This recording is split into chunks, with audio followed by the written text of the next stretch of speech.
So let's take a look at this one here. This one, we're going to calculate delta H, a change in energy or enthalpy. Couple of things. We're going to do this 3 different ways in this chapter. This first one is from bond energies. We're going to talk about how much energy it takes to break a bond, how much energy it takes to form a bond, etc. So I have this equation right here. I have hydrogen gas plus F2, and I form hydrogen fluoride, and again, it's balanced. When I do this, I like to draw out the Lewis structure. So I have a hydrogen bond, two fluorine bond, and then I have 2 hydrogen fluoride bonds. So we're going to look at how much energy it takes to break all the bonds and how much energy it takes to form all the bonds. And again, what I like to do is I like to break them all and then form them all when I'm doing this. So delta H in this case is going to be bonds broken. Again, this is going to be from the reactants. And then bonds formed, that's from the product. So how much energy it takes to break the HH bond, FF bond, we're going to sum those together. Subtract from it the energy it takes to break the to form the 2 hydrogen fluoride bonds. So a couple things. I'm going to write down all the bonds that are broken. In fact, I just write down, I'm going to break all the bonds in the reaction.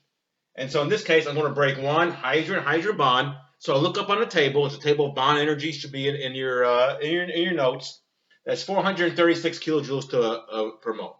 So to break 1 hydrogen bond, it takes 436 kilojoules per mole. I'm going to add to that the energy it takes to break the fluorine bond.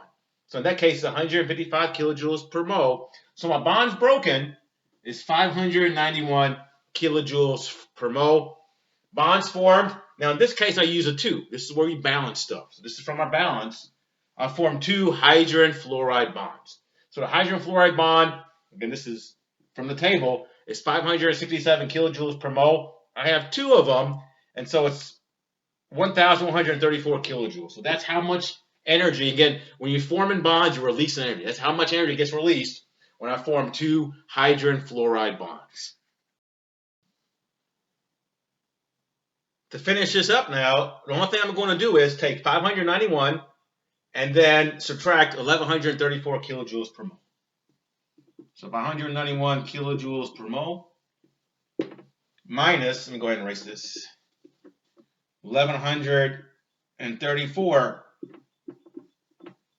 kilojoules per mole. So again, bonds broken minus the bonds formed. I'm going to end up with minus 543 kilojoules per mole.